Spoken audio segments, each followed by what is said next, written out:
This is the TJ Hoisington Podcast. Unleash your greatness within. Hello, and welcome to the Unleash Your Greatness Within podcast. Hey, just a couple nights ago, I was asked to present a short message to a small group of teenagers and youth. And let me tell you, I just had a good time with them. But the subject that I was asked to speak on in a matter of about 20 minutes was that of staying motivated. What has to be in place to stay motivated? And so I spoke from my heart. I poured out my energy to these youth, and you know what? We had a great time. So I thought I would share it here on my podcast. Thank you for subscribing to my podcast. Thank you for being a part of my family here. I really appreciate your support, and I hope that you are finding value in the podcast. And if you wouldn't mind just leaving a review or a star rating, hey, that would be great. All right, now let's jump right into it. All right. Out of the night that covers me, black as the pit from pole to pole, I thank whatever gods may be for my unconquerable soul. It matters not how straight the gate, how charged with punishments the scroll. I am the master of my fate. I am the captain of my soul. You know, the guy who wrote that was Ernest Henley. He was in England, he was in the hospital, and he had lost his left leg to tuberculosis, and he was about to lose his right leg. And in his darkest moment, he wrote that famous poem, Invictus. Listen, each one of you has greatness within. You did not come to this earth to be mediocre. So I want to talk to you today about staying motivated, and a lot of that has to do with living your dream life. In 1954, a group of Thai monks were put in charge of moving a large clay statue of Buddha. This is a true story. So they're moving this heavy statue that they needed cranes to move it over the mountains. And as they were moving it, it's 1954, they noticed little cracks started to form in the clay. So they were nervous because this is an ancient artifact. So they decided to hold off for the evening. They put a tarp over it. It started to rain, and they waited till the next morning. That night, they assigned monks in the middle of the night to just look over that ancient artifact with a flashlight. And while one of the monks was looking at that artifact with the flashlight, he noticed where the crack was forming in the clay that there was a reflection coming out. He was curious. So he took a hammer and a chisel and started to chisel away the clay from what was inside that clay statue.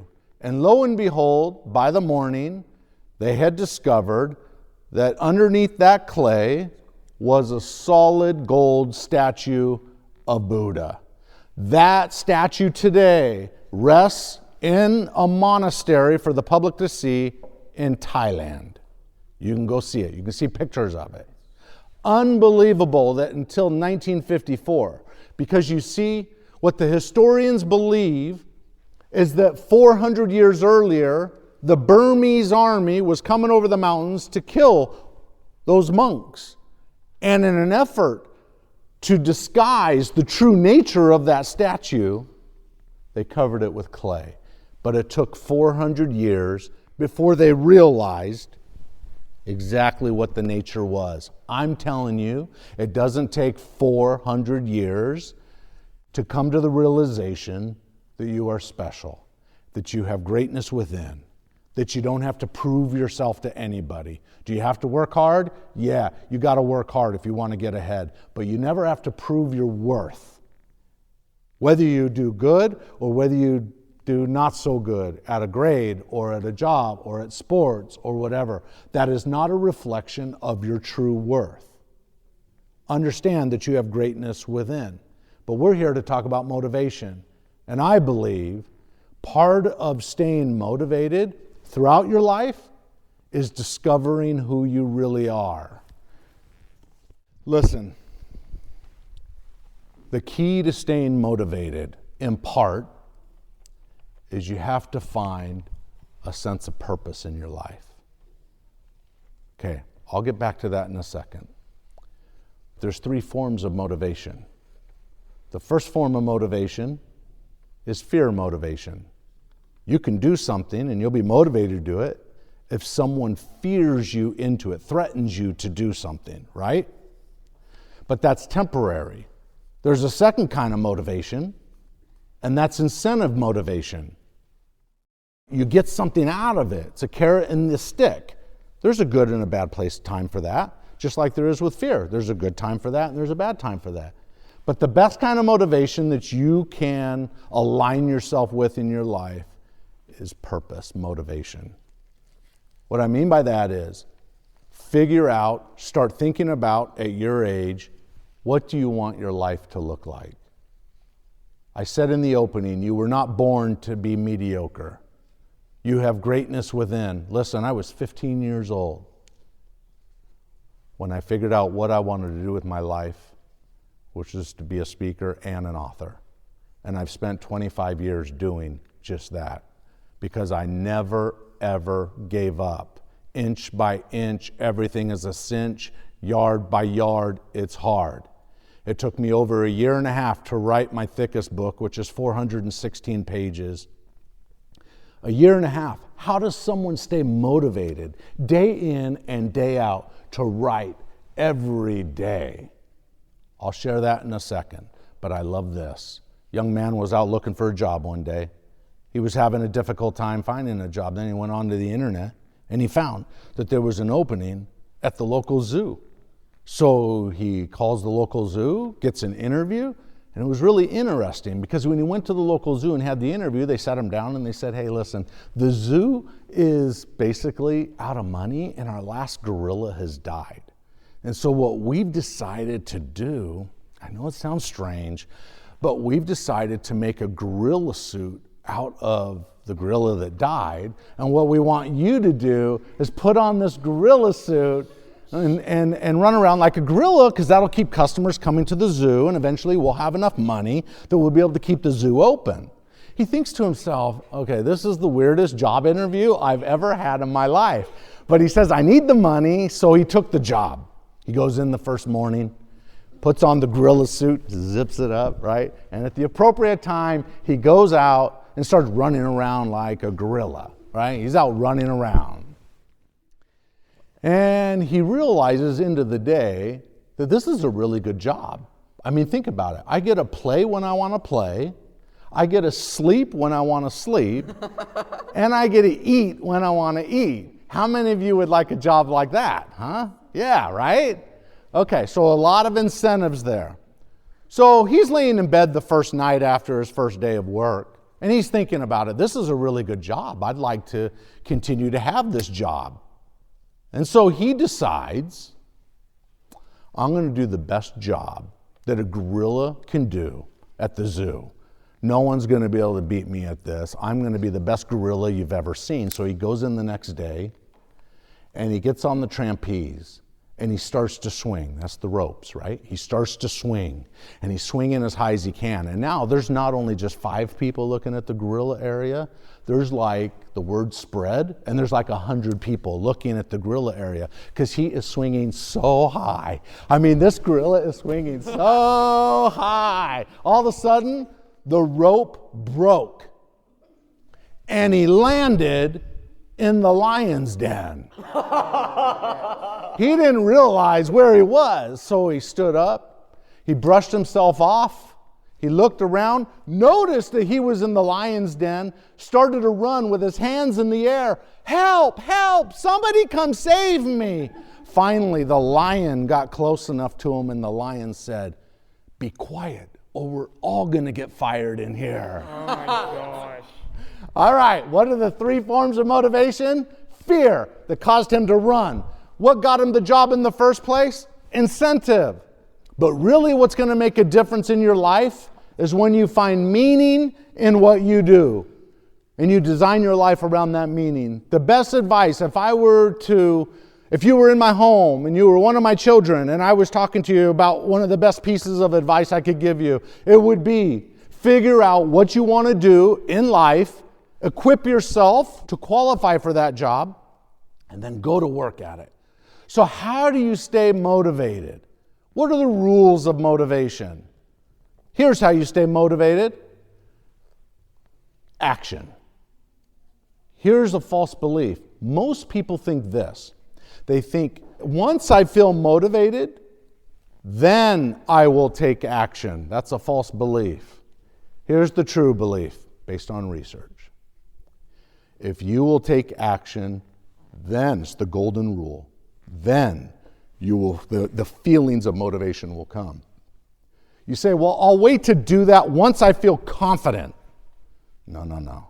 If you'll start taking a little bit of action, inch by inch, everything's a cinch, yard by yard, it's hard. If you start taking a little bit of action, the feelings of confidence will come. The feelings of motivation will come. The key is not doubting yourself. The key is not talking yourself out of the goals that you have for yourself, but believing that as long as I take a little bit of action repeatedly, it doesn't mean every single day, but repeatedly, then all of a sudden, that will give you a sense of satisfaction. And when you get that sense of satisfaction, it reciprocates, and all of a sudden, you get more motivation. The key is action. Don't wait until you feel motivated. Take action, and even if it's small, and the feelings of motivation will come. Better yet, design a life that's structured around what you love to do. And it makes it a lot easier, right? But that doesn't mean, even though I'm doing what I love for a career, doesn't mean I enjoy typing my books. That's a painful part of my job, is slowing down and focusing on the words and making sure that it sounds good. And I don't like it, but I force myself to do it. Why? Because I see the end in mind. I have meaning in what I'm doing, and that drives me forward. And I'm saying for you, starting now at your age, you can decide what you want to do, and you can start putting a plan together and then start checking stuff off that you've completed, whether that means read a book. Maybe that means watch a couple YouTube videos on the subject. Whatever it is, start educating yourself and equip yourself with the knowledge and the skills, and eventually you can do that thing. Let's say that you've been asked to do something that you're totally not motivated to do. Let's say your parents ask you to mow the grass, or let's say they've asked you to wash the car or do a chore. Research shows one way that you can find meaning in those things that are mundane is by turning those mundane things into a form of play. Recreation, novelty. So maybe normally it takes you 30 minutes to mow the grass.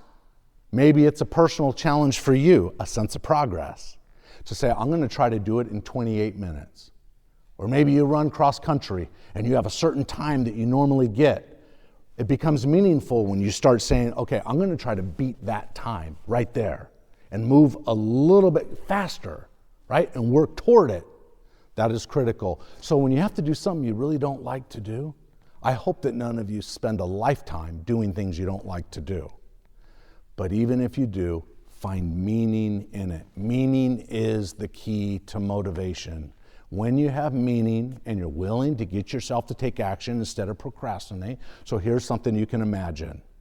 You can either be motivated by, you can imagine, if I don't do this, and I procrastinate, what are the things that will go wrong in my life? That's one way to motivate yourself. Another way to motivate yourself is to imagine all the blessings that will come by you taking a little bit of action.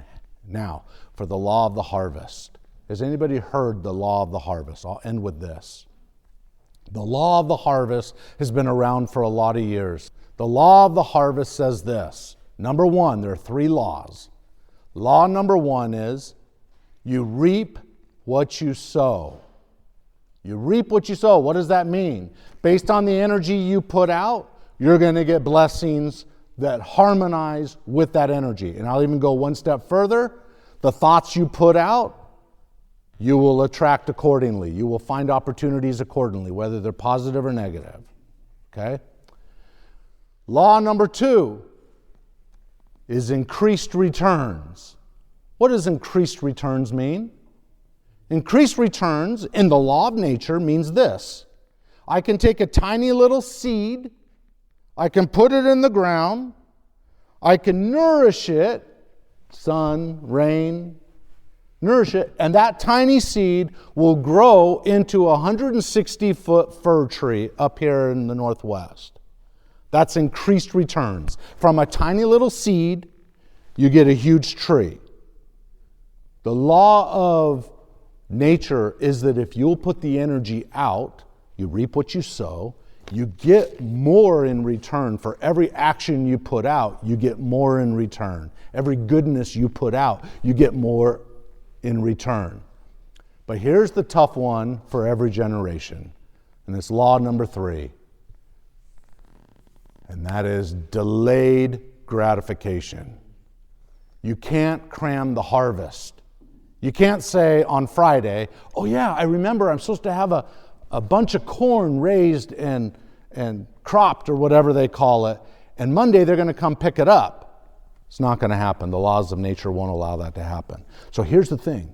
In life, you take a little bit of action, you get increased returns, you feel motivated, so you keep taking action, you see a little bit of blessings come, and all of a sudden, a couple years later, what do you get in return?